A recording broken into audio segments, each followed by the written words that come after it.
Hello student, welcome CBSE physics. तो question क्या होता है कि कॉन्सेप्ट पता है तो क्वेश्चन आसान है। कॉन्सेप्ट कैसे पता लगता है? जब हम पीवाईक्यूज करके देखते हैं। तो ये क्वेश्चन कई बार आया हुआ है, ऐसा नहीं है कि सिर्फ 55 C1 कंपार्टमेंट पेपर 2023 में ही आया है, उससे पहले भी 3-4 बार आया हुआ है।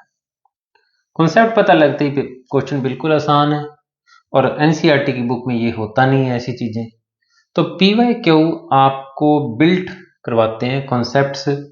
तो आइए देखते हैं किस कॉन्सेप्ट पर ये क्वेश्चन होना है कि बल्ब का ग्लो कैसे अफेक्ट होगा इस आर और सी के चेंज में से। बल्ब के ग्लो का लेना देना है करंट से।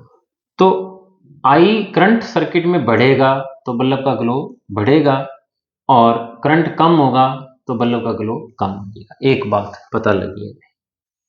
दूसरी बात, करंट का लेना देना किस चीज से है? जो करंट एसी सोर्स सप्लाई कर रहा है उसका लेना देना इस रेजिस्टेंस से। अगर ये रेजिस्टेंस बढ़ी तो करंट कम हो जाएगा, अगर ये रेजिस्टेंस ओवरऑल कैपेसिटर की इनकी किसी की भी कम हुई तो बल्ब का ग्लो, रेजिस्टेंस कम हुई तो बल्ब का ग्लो बढ़ जाएगा। दोबारा सुन लें, बेसिक करंट से लेना देना है। करंट कम कब होता है? जब रेजिस्टेंस बढ़ती, उसको रोकने वाली ताकत बढ़ जाती। तो इन तीनों ऑप्शन में हमको देखना होगा कि किसकी रेजिस्टेंस बढ़ रही है कि घट रही है। एक क्वेश्चन में जैसे आर इज डिक्रीज सीधा ही कह रखा है उसने, तो हम आंसर बिल्कुल इजीली कर पाएंगे। तो आइए, separation between plate of capacitor is doubled. तो separation between plate of capacitor double किया गया। Epsilon not A by D वैसे होता है, कैपेसिटर डी बढ़ गया 2D हो गया। तो नई जो कैपेसिटेंस है वो क्या होगी? वो तो पुरानी कैपेसिटेंस की आधी हो गई, ओरिजिनल कैपेसिटेंस की हाफ हो गई, या यूं कहें कैपेसिटेंस डिक्रीज हो गई। तो कैपेसिटेंस क्या होती है? 1/ω_c। इसको बिल्कुल बॉक्स में रखें ताकि चेक करने वाले को पता लगे। तो हुआ क्या?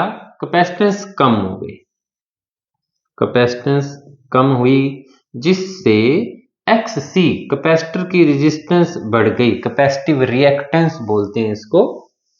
कैपेसिटिव रिएक्टेंस बढ़ने से सर्किट पे क्या प्रभाव पड़ेगा? करंट कम हो जाएगा। रेजिस्टेंस बढ़ने से मैंने बताया ना, करंट कम हो जाएगा। करंट कम होने से ग्लो बल्ब का डिक्रीज करेगा। बल्ब का ग्लो कैसे चेंज हो रहा है? इन चीजों के चेंज से देखो।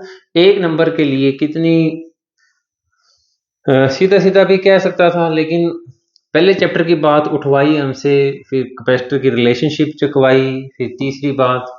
चलो, यही सीबीएसई चाहता है बच्चों कि क्वेश्चन का कोरिलेट कंसेप्ट करना सीखें बच्चे। ये सीधा सीधा इसने कह दिया आर इज डिक्रीज्ड, नीचे एरो का मतलब कम होना। तो करंट सर्किट में बढ़ जाएगा। ऑब्वियस बात है, रेजिस्टेंस कम होने से सर्किट के अंदर करंट बढ़ेगा, तो बल्ब का ग्लो भी बढ़ेगा, क्योंकि करंट बढ़ने से हीटिंग इफेक्ट ज्यादा होता है। बल्ब ग्लो इंक्रीजेस करंट बढ़ने के कारण, क्योंकि रेजिस्टेंस कम हुई।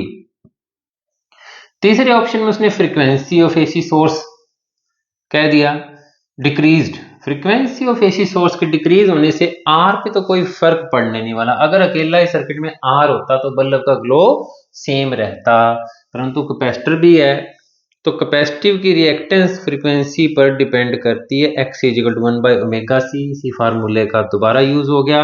अब फ्रीक्वेंसी ओमेगा जो होती है 2πν या ओमेगा ही कह दो, फ्रीक्वेंसी क्या की गई? डिक्रीज की गई।